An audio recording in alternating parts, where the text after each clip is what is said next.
Anime Demon Slayer mengisahkan tentang pasukan pemburu iblis menentang pasukan iblis yang diketuai oleh Muzan. Di pihak pemburu iblis terdapat 9 Hashira, manakala di pihak Muzan pula terdapat 6 iblis bulan atas, atau lebih ramah kita panggil sebagai iblis Apemun. Diorang ni antara iblis yang terkuat lah. So untuk video kali ini, saya nak menceritakan serba sedikit tentang kematian ke-6 para iblis Apemun. So korang dah ready?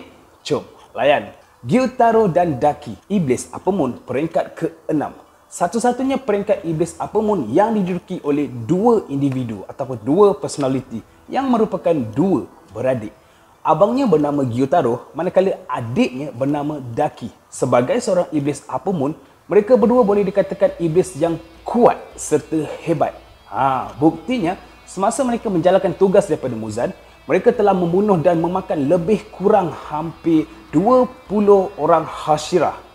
Kuat kan? Namun, waktu semakin berlalu, kehebatan mereka terpaksa dihentikan ketika Uzui Tengen, Tanjiro dan juga yang lain datang ke distrik tempat mereka tinggal. Dipendekkan cerita, mereka terlibat dalam pertarungan sengit melawan para pemburu iblis yang saya sebut tadi lah. So dengan kekuatan Gyutaro yang mampu menyebarkan racun serta kekuatan Daki yang mampu memanipulasi kain, mereka berdua pada awalnya berjaya membuat Tanjiro dan yang lain dalam kesusahan. Namun sayang, beribu-ribu kali sayang, pada akhirnya mereka berdua berjaya dikalahkan selepas kepala mereka berdua dipenggal secara serentak. Daki dipenggal oleh Inosuke dan juga Zenitsu, manakala Gyutaro pula dipenggal oleh Tanjiro dan juga Uzui Tengen. Di akhir hayat mereka, kerana sifat iblis yang merasuki mereka, Gyutaro dan Daki sempat berdebat antara satu sama yang lain. Mereka berdua saling menyalahkan atas kekalahan mereka. Perdebatan ini sempat membuat Tanjiro yang melihat berasa kesian. Tanjiro sempat berkata bahawa mereka berdua haruslah akur kerana mereka berdua adalah adik-beradik yang sepatutnya saling menyayangi, bukan saling menyalahkan. Right? So kemudian setelah keduanya kalah, Daki yang dikatakan akan menuju ke syurga akhirnya memilih untuk mengikuti abangnya iaitu Gyutaro yang menuju ke neraka. Meskipun keputusan ini ditentang oleh Gyutaro, namun Daki tetap berkeras kerana teringat janji mereka yang dahulu. Yalah, sebab diorang pernah berjanji yang diorang ni tetap akan bersama walau apa pun yang terjadi. Dan akhirnya, tanpa ada perdebatan antara mereka berdua, kedua-dua beradik ini pun mula berjalan bersama menuju ke neraka. Seterusnya, Gyoko. Gyoko merupakan iblis Apemun peringkat ke-5 yang terkenal dengan memiliki fizik yang agak unik. Digambarkan, dia seperti sebuah pasu hidup yang memiliki beberapa banyak tangan lah. Dan terkadang dia juga mampu merubah wujud menjadi seperti seekor ikan ataupun manusia ikan. Kisah kematiannya bermula sewaktu Muzan mengarahkannya untuk memusnahkan kampung pembuat pedang ataupun penempah pedang bersama dengan Han Tengu. Kerana baginya, dengan memusnahkan kampung tersebut adalah cara terbaik untuk melemahkan para pemburu iblis. Pada awal misinya, Gyoko berjaya membunuh beberapa penempah pedang. Tak cuma dengan itu, Gyoko juga berjaya menjadikan jasad penempah pedang tersebut sebagai salah satu bahan karya seninya. Hinggalah datangnya seorang Hashira kabus bernama Miuchiro Tokito yang kebetulan datang ke kampung tersebut untuk menempah pedang barunya. Gyoko yang sedar akan kehadiran Miuchiro Tokito terus mengajaknya untuk bertarung. Maka dari sini bermulalah pertarungan sengit antara Gyoko dan Miuchiro Tokito. Ada satu saat, Gyoko hampir berjaya membunuh Tokito dengan cara memasukkan Tokito ke dalam gumpalan air yang dapat dia manipulasi. Tapi kerana cara tersebut gagal, akhirnya Gyoko berubah ke bentuk yang lebih kuat dengan cara ganti kulit. Dah macam ular dah. Di mana kulitnya ditutupi sisik lutsina yang lebih keras daripada belian. Gyoko akui bahawa Tokito adalah orang ketiga yang melihat wujud terkuatnya. Tapi sayang, walaupun telah menggunakan kekuatan penuhnya, pada akhirnya Gyoko harus kalah setelah Tokito berjaya mengaktifkan tanda pemburu iblis dan teknik pernafasan kabus bentuk ke-7. Seterusnya, iblis Apemun peringkat ke-4 iaitu Hatengu. Hatengu merupakan sosok iblis yang dikenali paling penakut. Namun Siapa sangka di sebalik sifat penakutnya, dia memiliki kekuatan yang luar biasa, di mana dia mampu membahagikan dirinya kepada 6 tubuh yang memiliki kepribadian dan kekuatan yang berbeza. Pada saat konflik di kampung penempah pedang, Hatengu yang datang bersama Gyoko telah pun menunjukkan ke-6 bentuk kekuatannya. Di saat Gyoko sedang bertarung dengan Tokito, Hatengu pula berhadapan dengan beberapa pemburu iblis yang datang ke kampung penempah pedang tersebut. Pemburu iblis itu terdiri daripada Tanjiro, Genya dan juga Nezuko. Di awal pertarungan, Hatengu terus membahagikan badan dia menjadi 4 bahagian. Ada Shikido, si iblis pemarah yang mampu mengeluarkan serangan peti. Ada Karaku, si iblis paling santai yang mampu mengeluarkan serangan angin. Kemudian ada Aizetsu, si iblis paling sedih yang mampu memanipulasi tombaknya menjadi panjang.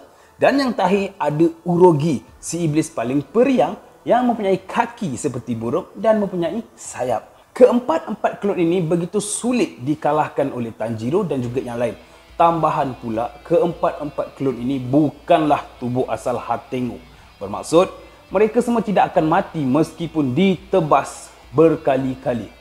Kemudian, pada satu tahap, demi mengalahkan Tanjiro dan juga yang lain, keempat-empat klon ini bergabung. Maka terjadilah bentuk kelima, iaitu Zohakuten. Bentuk yang penuh dengan kebencian merupakan bentuk terkuat dalam evolusinya kerana dia memiliki kesemua bentuk keempat-empat klon sebelumnya. Namun, di saat klon ini hampir berjaya membunuh Tanjiro dalam bentuk Zohakuten, datang seorang Hashira yang ikut campur dalam pertarungan tersebut. Dia adalah Hashira cinta, Kanroji Mitsuri. Kedatangan Mitsuri lantas membuat pertarungan menjadi seimbang. Sementara Mitsuri melawan Zohakuten, Tanjiro, Nezuko dan juga Genya berusaha mencari tubuh sebenar Hatengu yang hanya bersaiz sebesar tikus. Masa Hatengu sedang melarikan diri, dia mengeluarkan klon ke-6-nya, di mana klon tersebut sengaja dia cipta hanya untuk menjadi tempat persembunyiannya. Akan tetapi, berkat ketajaman panca indera serta penglihatan dari Tanjiro, Hatengu tetap tak boleh melarikan diri dan akhirnya harus mati setelah kena tebas dengan hembusan nafas tarian Dewa Api dari Tanjiro. Kemudian, iblis Apemon yang mati selepas Hatengu adalah Akaza.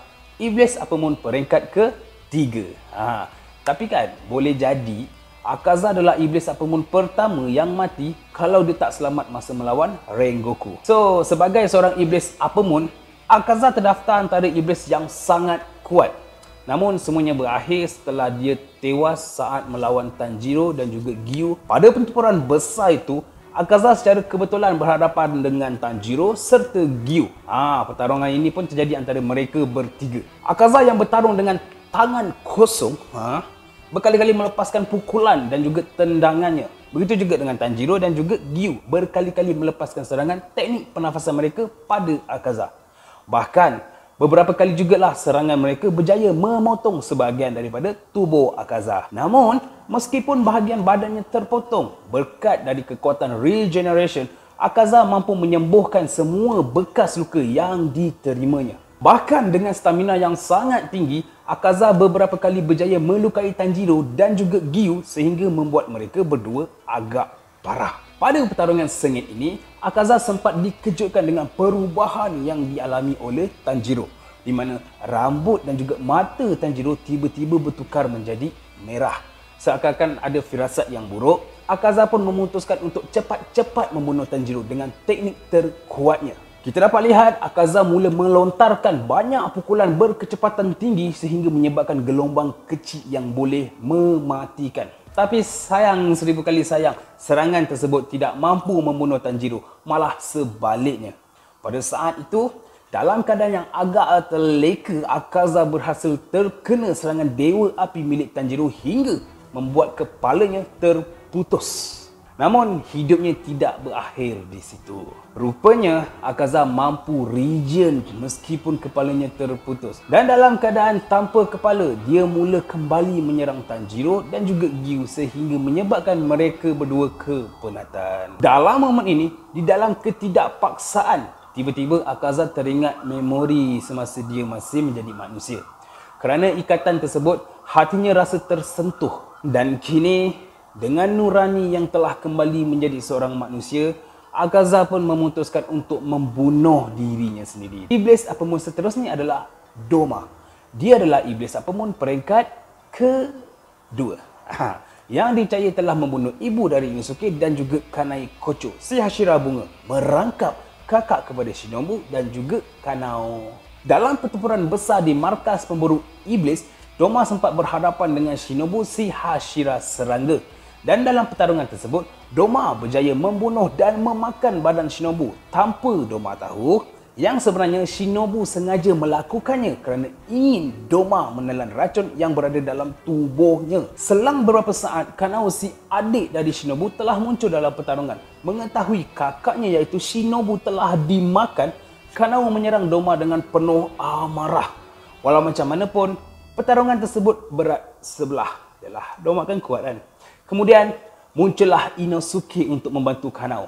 Akan tetapi kekuatan Doma masih lagi di atas mereka berdua. Di samping itu, Doma yang mengetahui bahawa Akaza telah pun mati segera ingin meninggalkan pertarungan tersebut. Akan tetapi di saat Doma hendak meninggalkan mereka, tiba-tiba badan dia meleleh dan jatuh ke lantai. Tengok punya, rupanya efek racun mematikan daripada Shinobu telah pun aktif. Dan pada waktu ini, Doma mulai lemah. Kanao yang tahu plan daripada Shinobu akhirnya menyerang Doma sambil diikuti Inosuke. Tanpa membuang masa, Kanao mengeluarkan bentuk terakhir dari pernafasan bunga miliknya dan dibantu oleh Inosuke. Mereka berjaya membantai pasukan milik Doma sekaligus berjaya memancung kepala Doma. Dipendekkan cerita, setibanya Doma di alam barzah, Doma melihat Shinobu yang sedang memegang kepalanya. Setelah berakhirnya berhujah antara Doma dan juga Shinobu, entah kenapa tiba-tiba Doma merasakan untuk pertama kalinya merasakan cinta dan kehangatan dalam diri dia. Bahkan ketika itu, di matanya melihat Shinobu ni begitu cantik dan comel. Doma ni teruk. Dan tanpa segan silu, Doma mempelawa Shinobu untuk menemaninya di dalam neraka. Semestinya lah Shinobu ni akan tolak kerana masih geram dengan dosa-dosa yang dilakukan Doma. Termasuklah dosa di atas pembunuhan dirinya dan juga kakaknya. Dan yang terakhir, Kokushibo. Kokushibo adalah Iblis Apemun peringkat pertama, sekaligus paling kuat dan paling setia di antara Iblis Apemun yang lain. Dia dahulunya merupakan abang kepada pemburu iblis legenda iaitu Yorichi Sugikune serta nenek moyang kepada salah seorang Hashira iaitu Miyoshiro Tokito. Selain itu, yang menarik pada Kokushibo ini adalah dia satu-satunya Iblis Apemun yang bertarung menggunakan teknik pernafasan. Bahkan dia mempunyai 16 bentuk teknik pernafasan bulan. Sekaligus membuatkan teknik pernafasan bulannya adalah antara yang paling banyak bentuk berbanding teknik pernafasan yang lain. Pada pertempuran di markas pemburu iblis, Kokushibo berhadapan dengan beberapa Hashira sekaligus. Di awal pertempuran, Kokushibo berhadapan dengan Tokito dan juga Genya. Hanya sedikit saja kekuatan yang dikeluarkan. Kokushibo mampu menikam Tokito dan memotong beberapa bahagian dari Genya. Kemudian muncullah Sanemi, si Hashira angin, merangkap abang kepada Genya.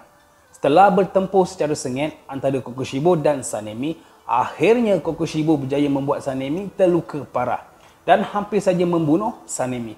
Akan tetapi muncul Hashira batu iaitu Gyome menghalang tindakan Kokushibo. Oleh kerana kemunculan Gyome, maka pertarungan kini bertukar menjadi 2 versus 1. Kokushibo menentang Gyome dan Sanemi. Pada pertarungan ini, nampak Kokushibo agak kewalahan menghadapi kedua-dua Hashira tersebut.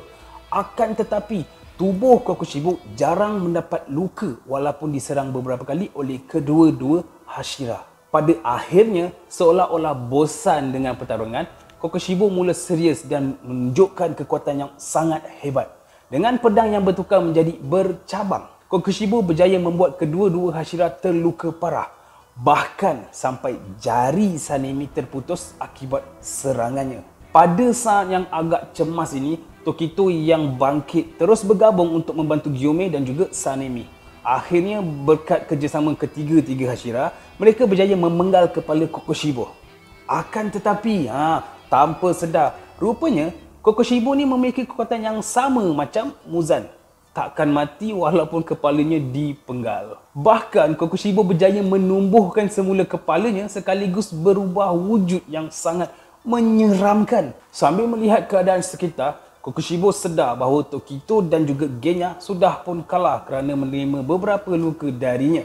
Pada ketika ini, Kokushibo terpandang wujud mengerikan dari pantulan bilah pedang Sanemi. Dan saat itulah Kokushibo mengenangkan kembali jalan yang dia pilih. Dalam keadaan yang seakan-akan menyesal, tanpa disedar, Kokushibo menerangkan serangan mematikan daripada Gyomei dan juga Sanemi hingga membuatkan bahagian tubuhnya hancur. Dan kebetulan, efek dari pedang Tokito yang menikamnya itu berjaya membuatkannya tidak mampu regen. Dan akhirnya berjaya membuat Kokushibo mati dalam pertempuran. So guys, sampai sini saja video tentang kematian yang dialami oleh keenam-enam para iblis Upper Moon. Jumpa di next video, saya Agus Edi. Bye-bye.